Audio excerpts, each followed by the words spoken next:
Olá, meus amores do quarto ano, tudo bem com vocês? Comigo, tudo legal. Espero que com vocês também esteja tudo muito legal. Na nossa aula de ciências de hoje, nós temos um tema muito interessante e muito importante. Nós vamos falar sobre reprodução. E eu queria chamar a atenção para vocês do verso bíblico que está aqui no Gênesis 1. No Gênesis 1, no verso 20 diz assim, ó. Disse também Deus, povoe-se as águas de enxames de seres viventes e voe as aves sobre a terra, sobre o firmamento dos céus. Criou, pois, Deus os seres viventes que rastejam, os quais povoam as águas, segundo as suas espécies, e todas as aves segundo as suas espécies. E viu Deus que isso era bom. E abençoou Deus, dizendo, sede fecundos, multiplicai-vos, e enchei a água dos mares, e na terra se multipliquem as aves. Continuando, no verso 24 tem o seguinte, disse também Deus, produza a terra seres viventes conforme a sua espécie, animais domésticos, répteis e animais selváticos, conforme a sua espécie, e todos os répteis da terra, conforme a sua espécie. E viu Deus que isso era bom. Também disse Deus, façamos o homem à nossa imagem, conforme a nossa semelhança. Tenha ele domínio sobre tudo. Aí o verso 27. Criou Deus, pois, o homem à sua imagem, a imagem de Deus o criou. Homem e mulher os criou. E no 28, e abençoou Deus e lhes disse, sede fecundos, multiplicai-vos e enchei a terra. Então, veja só, o nosso assunto de hoje sobre reprodução está dentro da palavra de Deus, onde diz que o homem, onde Deus abençoou os animais, onde Deus abençoou os homens, dando para ele o jeito de se reproduzir, o jeito de se multiplicar. Então, por isso que na nossa aula de hoje, nós vamos estar falando sobre a reprodução dos animais. Animais em reprodução. Observe, então, esses animais que nós temos aí. Temos a tartaruga e outras tartaruguinhas. 2 passarinhos e depois os filhotinhos. 2 gatinhos e depois outros filhotinhos. Todas essas imagens, eles apresentam a reprodução dos animais. E qual é a importância desse processo? Tem alguma importância? Vamos continuar vendo. Todos os animais se reproduzem da mesma maneira? Então, veja só. Vamos analisar essas 2 perguntas que eu fiz. Primeiro, por que é importante o processo de reprodução? Todos os animais precisam se reproduzir, porque se eles não se reproduzirem, não terá mais espécies. Então, a reprodução é necessária para garantir a sobrevivência da espécie. Quando essa reprodução, então, não acontece, a população desse animal ele vai diminuindo lentamente. E quando for ver, já não tem nenhum animal desse. Então, nós podemos dizer que tem a extinção. Extinção é quando uma espécie não se reproduz como deveria. Sua população vai diminuindo lentamente até desaparecer. Isto é chamado de extinção. Já por outro lado, quando a reprodução de uma espécie acontece de forma descontrolada, o número de indivíduos ele aumenta muito, demasiadamente, podendo causar o desequilíbrio ambiental. Há pouco tempo, nós vimos falando sobre a praga dos gafanhotos. Essa praga de gafanhotos, que poderá passar no Brasil, em algumas regiões brasileiras ainda este ano, que a gente está acompanhando isso aí pela TV. Então, isso é o quê? O desequilíbrio ambiental, porque essa reprodução desse indivíduo, ela foi descontroladamente, e aí aconteceu o desequilíbrio ambiental, que acontece com alguns animais, como as lesmas, gafanhotos, formigas, abelhas. Então, isso pode acontecer, que é chamado de praga, que é a do desequilíbrio ambiental. Podemos então que existe a extinção, quando esses animais deixam de se reproduzir e eles desaparecem, a extinção, e quando eles se reproduzem de maneira descontrolada, formando a praga ou desequilíbrio ambiental. No passado, as pessoas tinham vários questionamentos. E dentre esses questionamentos, nós podemos ver alguns que eles tinham. Como surgem as plantas no alto das montanhas se ninguém plantou? Como surgem os bichinhos dentro das goiabas? Como é que os vermes entram dentro das pessoas? Como é que acontece os vermes na carne podre? Então, eles tinham esses vários questionamentos e eles não sabiam exatamente como responder todos eles, porque eram os questionamentos que ele tinha. E eles buscavam as respostas para estas e muitas outras questões movidos pela curiosidade. Estudiosos, então, de diferentes épocas, elaboraram hipóteses na tentativa de explicar vários fenômenos, dentre os quais se destaca a origem dos seres vivos. Então, eles começaram a ter hipóteses. Eu acho que é isso, eu acho que é aquilo. E começaram a testar as suas hipóteses.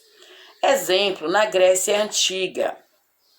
Devido à influência de diversos filósofos, acreditavam que os seres vivos eles podiam surgir naturalmente a partir da matéria inorgânica, do solo, da água, do ar e dos minerais. Então eles acreditavam assim, pode acontecer, surgir do nada.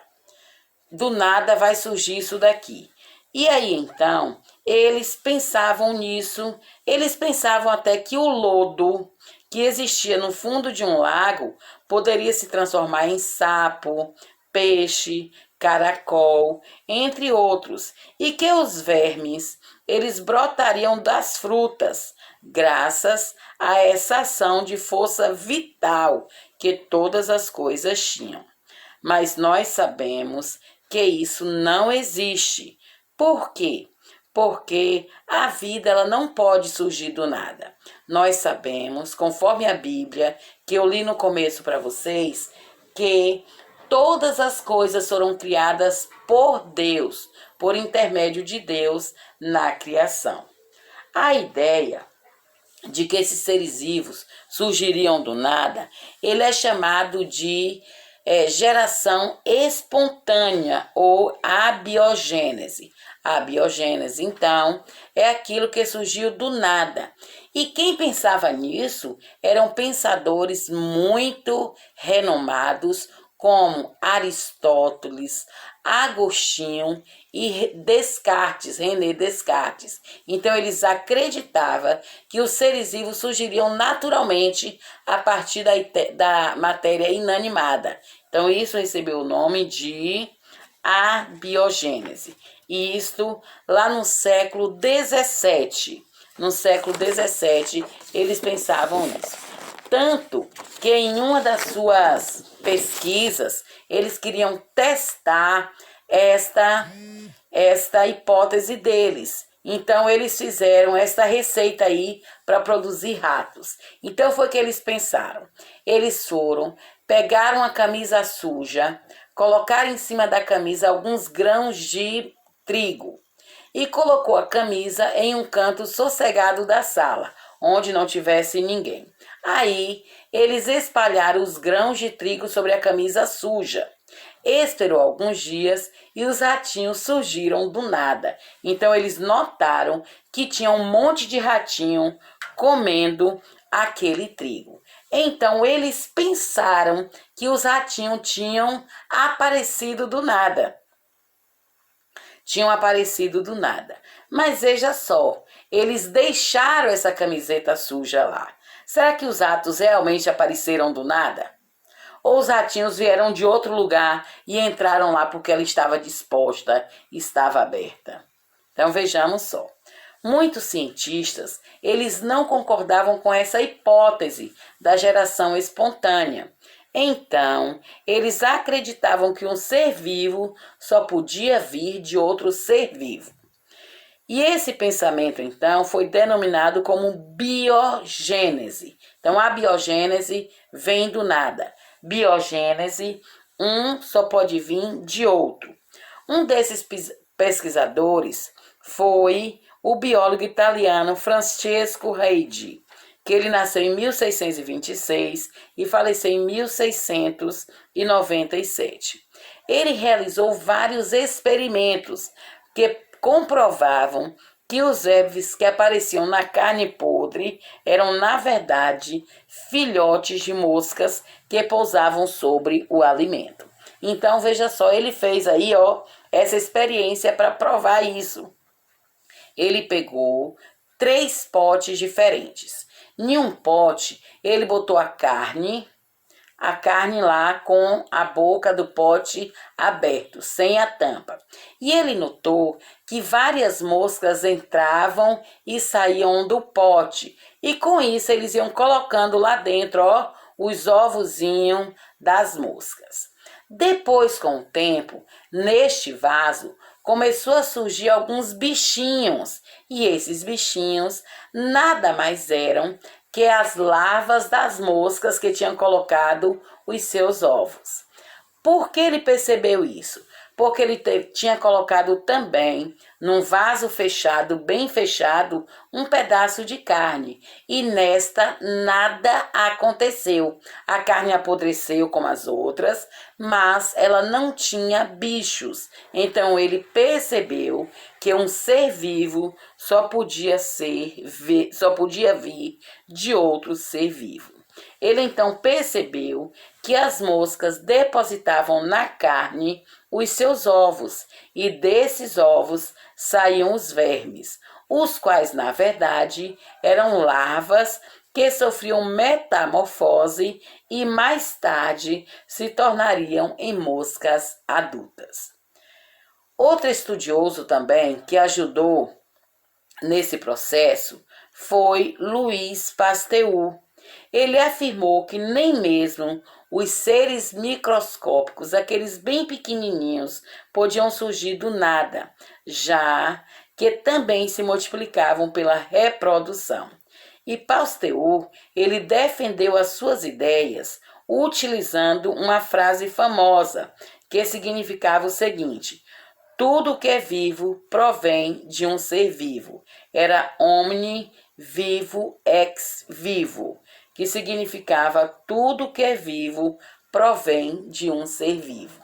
Então, toda vida só pode vir de outra vida. Por isso que nós lemos lá no Gênesis que Deus disse aos animais, Deus disse ao homem para reproduzir, multiplicar e encher a terra. Então, toda reprodução ela é chamada de biogênese. Um ser vivo só pode vir de outro ser vivo. Agora, nós podemos ver que existem vários tipos de seres vivos. E estes seres vivos ele é chamado de diversidade reprodutiva. A diversidade reprodutiva quer dizer que existem milhares de espécies de animais no nosso planeta. Até agora, a ciência já identificou quase 2 milhões identificado, mas se acredita que pode ultrapassar de 30 milhões Afinal, inúmeras espécies que vivem nas florestas, nos solos gelados e nas profundezas oceânicas ainda não foram estudados pelos pesquisadores. Então, nós podemos ver a diversidade de animais. Como ele tem muitos animais, também eles se reproduzem de maneiras diferentes. Aí, o que é diversidade? Diversidade animal é o grande número de animais que habitam diversos ambientes e a variedade de espécies com diferentes formas, tamanhos e cores. Observe aí nas imagens esses 3 exemplos que eu coloquei para vocês, como por exemplo, o okapi. O okapi, muito estranho esse animal, né? Parecendo aí que é uma mistura de outros animais. Mas ele é nativo do continente africano. Parece uma montagem de zebra, cavalo e girafa. Ele pode atingir até 2 metros de altura e pesar até 250 quilos. O kiwi, originário da Nova Zelândia, em uma plumagem semelhante a pelos, não voa e na fase adulta fica do tamanho de uma galinha. O outro, o ornitorrinco. O ornitorrinco ele é proveniente da Austrália e é muito exótico. Ele bota ovos, tem pata e bico parecidos com os de um pato, mas é considerado um mamífero. Quando adulto, ele atinge em média 60 centímetros de comprimento e pode pesar 2,5 kg. Então, nós vemos aí a diversidade de animais. Se tem vários animais, então eles também se reproduzem de maneiras diferentes. E essa reprodução é a diversidade reprodutiva que nós veremos na próxima aula. Então, beijos a vocês e nos encontraremos no próximo vídeo falando sobre o jeito de reprodução dos animais.